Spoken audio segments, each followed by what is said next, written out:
Vamos lá então, lindezas.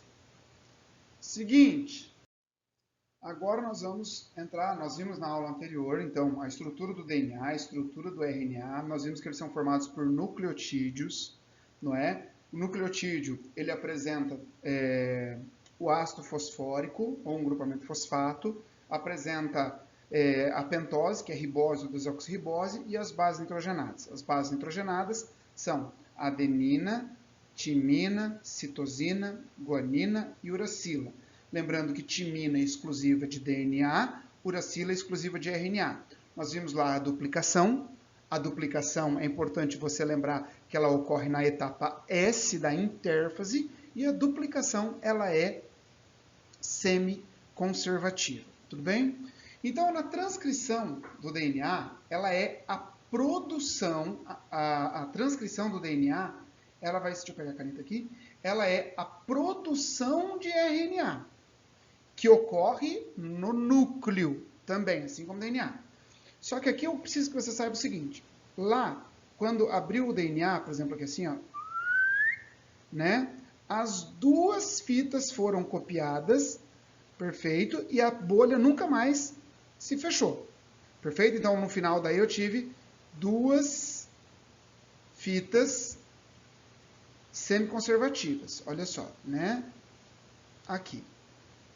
Bem rapidinho, só para ter um esqueminha. Tá bom? Agora, aqui acontece o seguinte, ocorre a abertura da bolha, aqui abre uma bolha no DNA assim, só que apenas uma fita vai ser copiada. Tudo bem? Ó, apenas uma fita é copiada, não vai ser as duas fitas. E isso também já vi cair muito em prova. Tudo bem? Já vi cair. Então, aí vai vir uma enzima, aqui, que é a RNA polimerase, ela vai descer sobre essa fita de DNA e vai sintetizando, deixa eu pegar aqui, vai sintetizando um RNA aqui. Depois que sintetizou o RNA, essa bolha se fecha, a bolha se fecha, aqui, e eu tenho um RNA sintetizado. Perfeito? Então, ó, eu tenho um RNA sintetizado. Perfeito? Então, é isso que eu preciso que você saiba. O que é transcrição? É a síntese de RNA a partir do DNA. Perfeito? Apenas uma fita é copiada, a bolha de transcrição se abre e depois ela se fecha. Perfeito? Então, isso tem que ficar bem claro, tá bom? E como que isso acontece? Bom, a primeira etapa que nós precisamos saber é o limite de um gene. Então, você tem o local onde ele inicia, beleza? Primeiro, o que é gene mesmo, pessoal? Às vezes a gente fala gene aqui, né? Você lembra, eu sei, eu já vi isso daí, é o azão, azinho. Dou-lhe um bufete, beleza? Aquilo lá é a representação, né? Mas o que é o gene? O gene, ele nada mais é do que uma sequência de DNA que contém a informação para a síntese de RNA e, consequentemente, a síntese para uma proteína. Beleza? Então, isso é gene. É essa sequência que eu acabei de numerar aqui. Então, o início do gene, nós temos aqui uma região chamada promotora, que é onde vai ocorrer o início, onde a enzima vai se ligar para produzir o RNA a partir daqui, e a sequência de término. Beleza? Tranquilo? Então tá bom. A primeira etapa é a iniciação. A iniciação, a RNA polimerase, ela se conecta ao promotor, beleza? Aí então ela vai deslizar sobre esse DNA, tá? Produzindo o RNA. Então essa etapa onde ela deslizou, ó, lembra que ela estava aqui?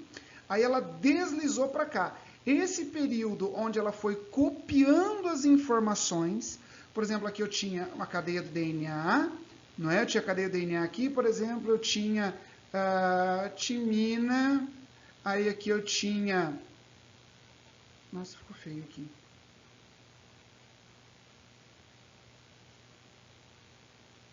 Tá? Eu tinha timina, aí aqui eu tinha citosina, aí aqui eu tinha adenina, porque é um DNA. beleza? Que é o DNA. Aí, na hora que ela foi copiando, ela copiou o complementar, só que aqui é o RNA. Então, ó, aqui, deixa eu pegar outro pontinho aqui, aqui é o DNA,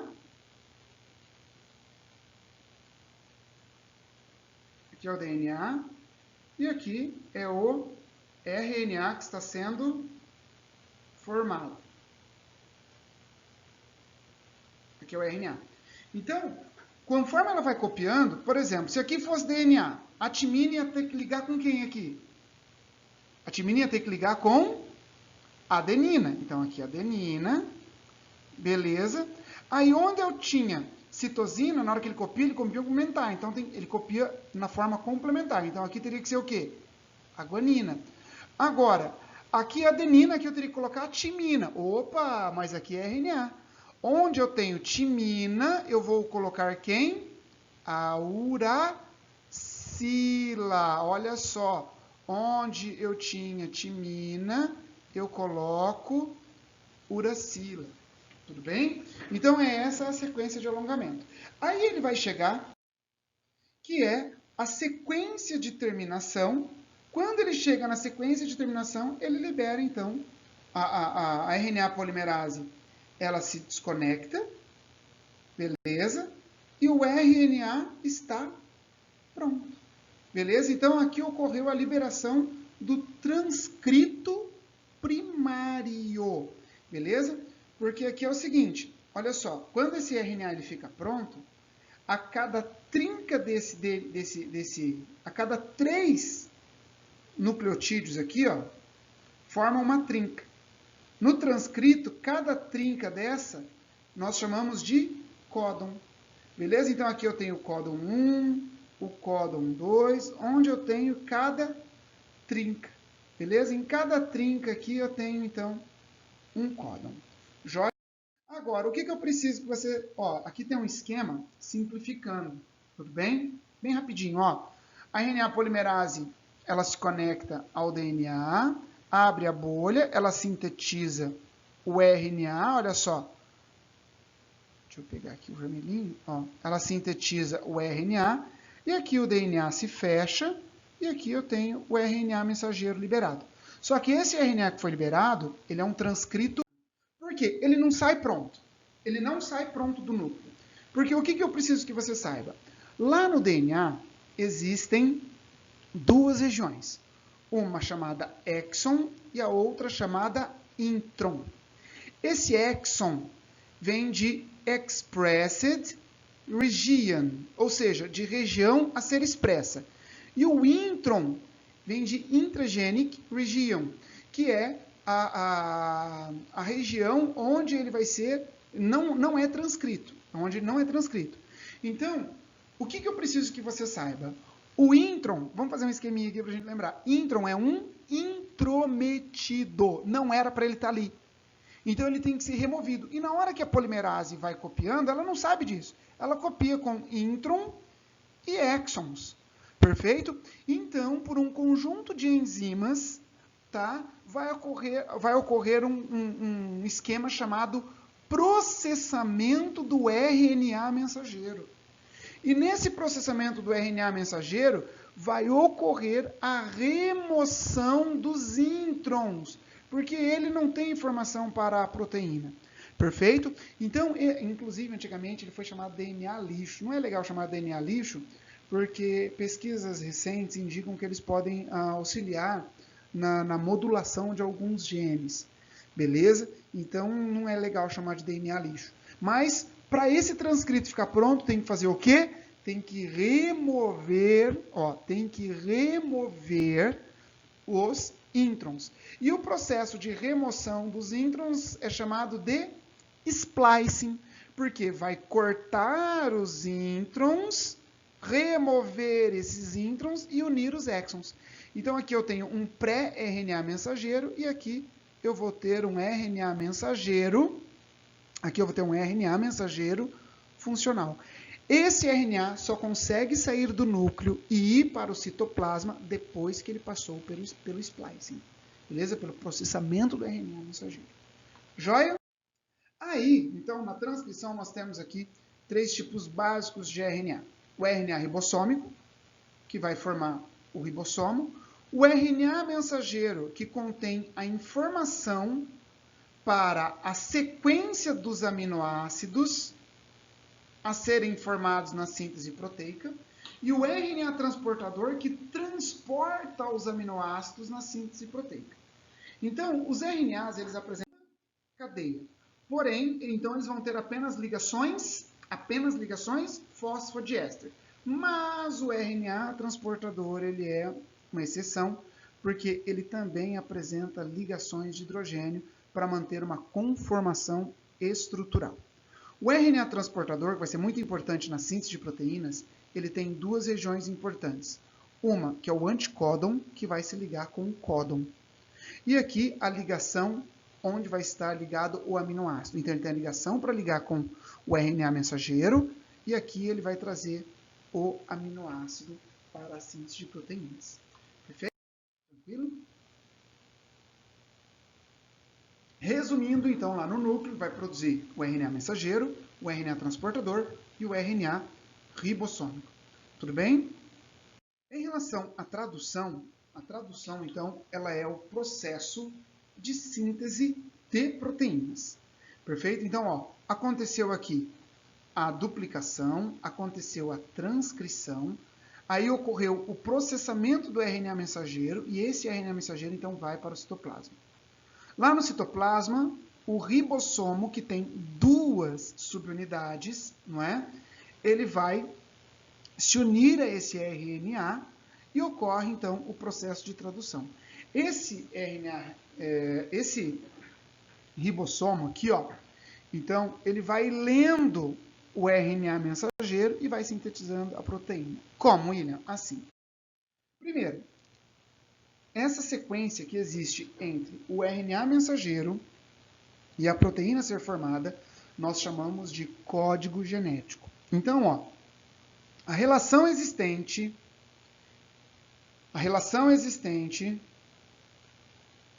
entre os códons do RNA mensageiro com a sequência de aminoácidos a serem formadas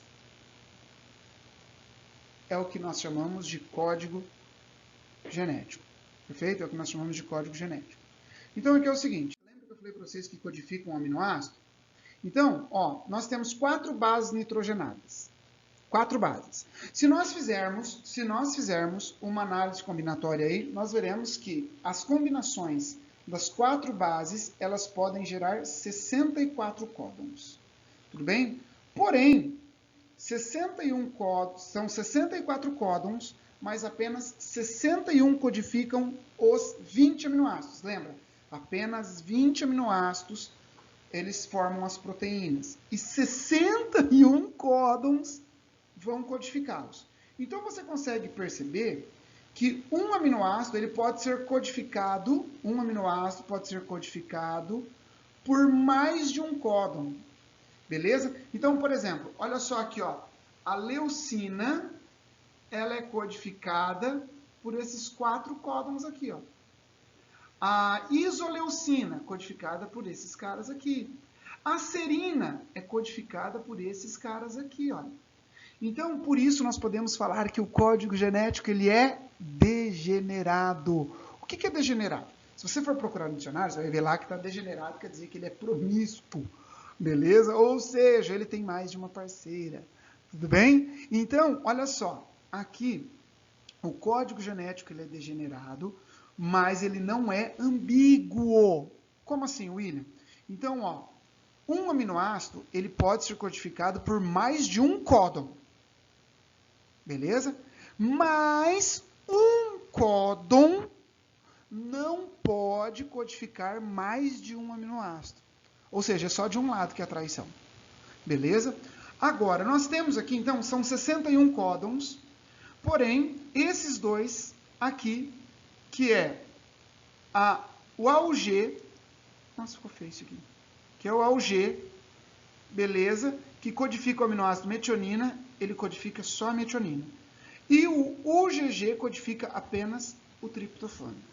Beleza? Mas, William, você falou que era 64 códons, mas só 61 codificam os aminoácidos? Sim. Por quê? Os outros 3, eles são códons de parada. São esses caras aqui, ó. São os códons de parada. Beleza? Essa tabela, William, eu preciso decorar ela? Claro que não. Você precisa saber usar. Então, por exemplo, o cara te deu lá o C... Nossa, ficou feio aqui. Ó, vamos colocar de novo, aqui no cantinho. Ó. Ele te deu lá o A G. Como que eu vou ter que fazer? Bom, você sabe que aqui vai estar a fila da primeira base, é U. Então, ele vai estar aqui. Nessa fila aqui, ó. Deixa eu apagar esses riscos. Ó. Cadê a borracha? Aqui. Beleza? Então, eu sei que ele vai estar aqui. Tudo bem? Eu sei que ele vai estar aqui, nessa fila aqui. Aí, eu coloquei ali UA. Então, ele vai estar nessa coluna. Ó, UAC. Ele vai estar nessa coluna aqui. E eu dei ali um G. Beleza? Então, o G na quarta coluna, ele está aqui embaixo. Então, o AG é esse cara aqui, ó. É um códon de parada. Beleza? Então, você tem que saber usar. Você não tem que saber decorar tudo isso aí. Beleza? Tranquilo? Tudo isso vai acontecer. Primeiro, eu preciso saber que o ribossomo, ele apresenta 3 sítios. O sítio A, que é onde o aminoácido, o códon, o RNA transportador vai chegar, o sítio A. O sítio P é onde a proteína ela vai ficar mantida. E o sítio E é o sítio de saída do RNA transportador. Tudo bem? Então, como que isso vai acontecer? Vamos lá. Ó, aqui tá. Veio primeiro o RNA mensageiro trazendo a metionina. A metionina sempre é o primeiro. Ó, então aqui é o códon, que está no RNA mensageiro. Aqui é o anticódon, que está no RNA transportador. Então, ele chegou no sítio A, passou para o sítio P. Aí veio um outro trazendo aqui tem o segundo códon, o segundo anticódon, e trouxe a fenilalanina. No ribossomo ocorre a formação da ligação peptídica. Perfeito? Então agora, ó, presta atenção. Agora, esse RNA transportador, ele vai sair e vai chegar um outro para entrar no lugar dele aqui. Tudo bem? Olha só. Então, chegou um outro no lugar dele aqui, esse saiu, e ele, o que trouxe a fenilalanina, ele veio para o sítio P. Então, agora ele se conecta. Depois disso, vai ocorrer, então, a formação de uma nova ligação peptídica aqui. Beleza? E assim a proteína vai se formando. Ó. Agora vai chegar mais um. Ó. Entrou. Beleza? Ó. Ele sempre entra pelo sítio A. Ó, ele entra pelo sítio A e vai para o sítio P, onde vai ocorrendo a formação da proteína. Beleza? Que assim, né? Ó, vai entrar, vai sair. E assim nós vimos, então, a síntese proteica. Essas sínteses proteicas são proteínas que estão sendo ocorridas no citoplasma. Beleza? Eu gostaria que você soubesse que ocorre síntese proteica tanto no citoplasma quanto no retículo endoplasmático. Beleza? Pessoal, então assim nós finalizamos essa aula de ácidos nucleicos. Um grande abraço.